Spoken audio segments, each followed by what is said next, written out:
Magandang araw mga kaibigan. Bigyan natin ng reaction opinion itong post ng News 5. Title, Nakahanda naman po kaming lahat. Bumanat si House Deputy Speaker Representative Paolo Ortega kasunod ng pahayag ni Atty. Zulwayca Lopez na dapat paghandaan ang bagyong Inday. Nagtungo si Lopez, Chief of Staff ni Vice President Sara Duterte sa Senado ngayong umaga ng Huwebes, July 9. Kaya sabi niya, good morning, prepare for Typhoon Inday.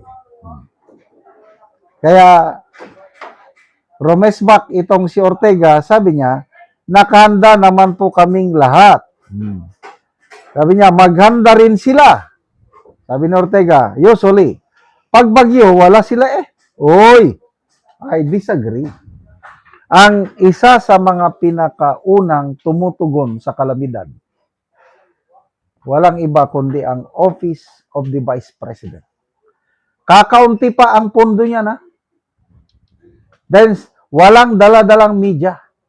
Kung meron man, mga vlogger lang na voluntaryong sumasama. Mainstream media, wala. Hindi katulad ng iba dyan, hindi maglakad kung walang mainstream media. Kaya, itong sinasabi ni Congressman Ortega na wala sila. Wala daw ang Office of the Vice President sa mga kalamidad, bagyo man, lindol, palagi pong nauuna. But, itong pahayag na ito ni Atty. Zulwayca Lopez, double meaning yan. Ang pagkaintindi nito si Congressman Ortega is yung literal na bagyo Inday na pumasok pa kahapon. Yeah? Malakas ngang bagyo yun. Super typhoon. Kailang pahaging lang. Doon lang sa Batanes ang kanyang naapektuhan. Tapos, hindi ata naglandfall. So, ang tingin ko, ang mas matinding mensahe ni Atty. Lopez, yung prepare for Typhoon Inday, is yung pag-upo ni BP Sara. Yan ang paghandaan ninyo.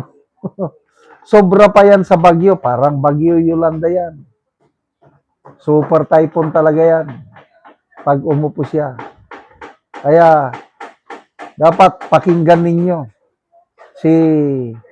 yung dalawang kongresista. Bilib ako sa dalawang kongresista na ito, Toby Chanco and Congressman Edgar Erese. Sila palaging nagwa-warning na pag nanalo si BP Sara, humanda sila, hindi sila patatawarin ni BP Sara. At nagsalita na si BP Sara niyan eh. Sabi niya, galingan nila. Meaning, yung mga kongresista ba na gustong matanggal siya sa pwesto through impeachment. Galingan nyo, sabi niya. Kasi, pag hindi nyo ako natanggal sa pwesto at presidente ako, talagang babalikan ko kayo. Sabi niya, diretsahan.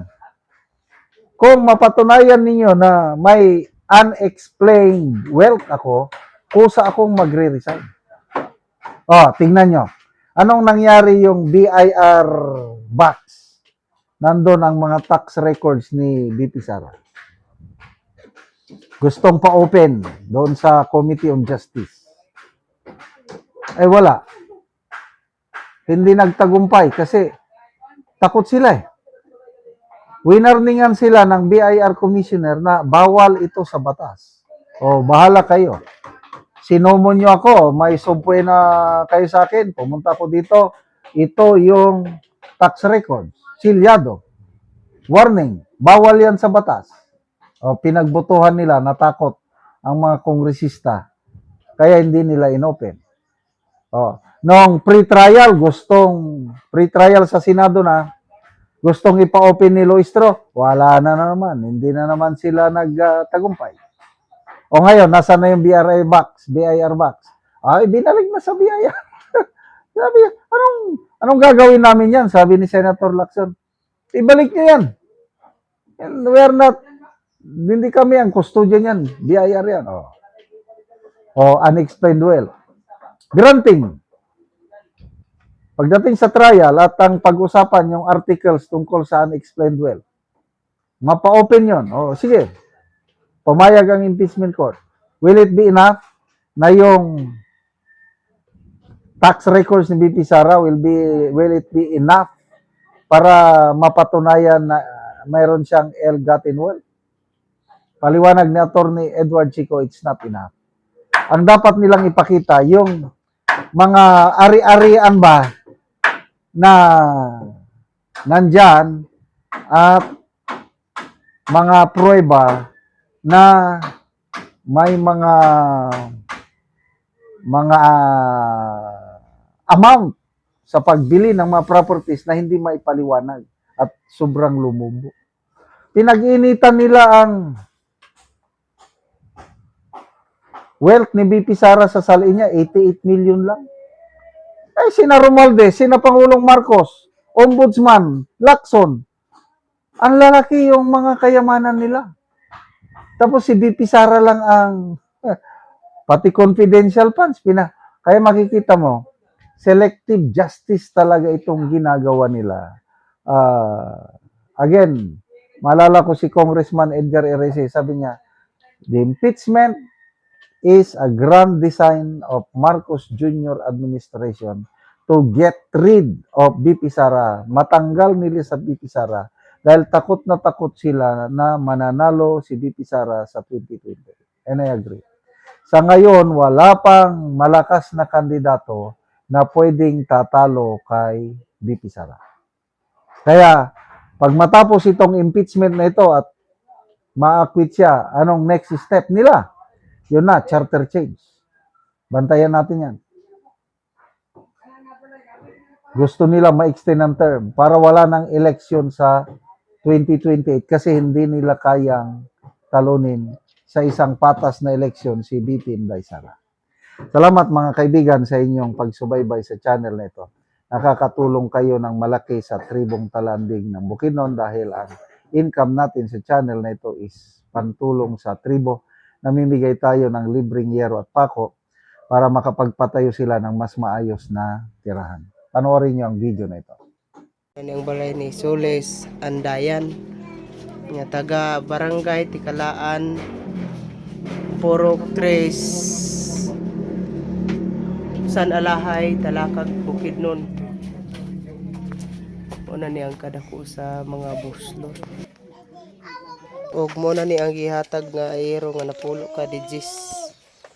Og mo na ni ang mga ayero nga yang atop nga gipanghulog na kay pulihan na og atop nga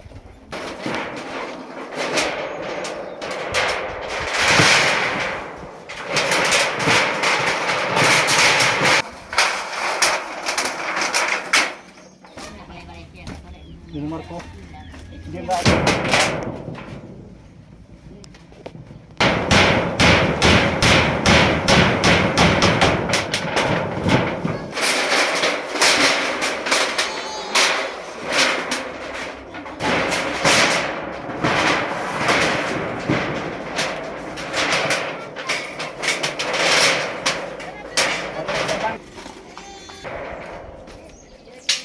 og karon humanagyod sa pag-atop ang ginatabang nga yero sumakita gid nato nga natupan na gyud ang iyang balay.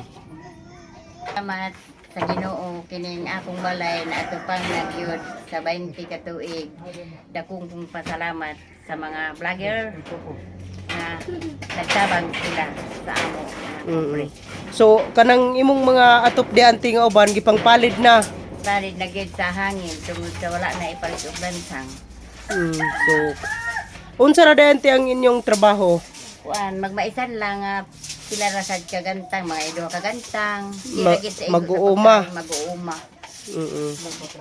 So magmuso lang usahay. Magmuso usahay kay dili makakuha dua ka sa mong bugas mo ora. Kay ang mga bata taga anong tagdi 5 So naa pa kay pila ka buki mong anak ante? Kuan. Upat na akong mga bata nga wala pa gid makatabang sa mga kasi mga eskwela pa sila. Unsa na yung mga grade ante?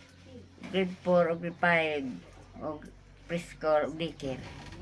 So ganun di. So inyong kwarta ante taman ra gid sa kaon. Tamang ra gyud. Sa mga di ta makasudan, mag-inanto sa mga itaratag mga lagot nun para gayud maka kaon ra mga bata. So salamat kayo ante. Salamat sa mga nagtabang sa mua.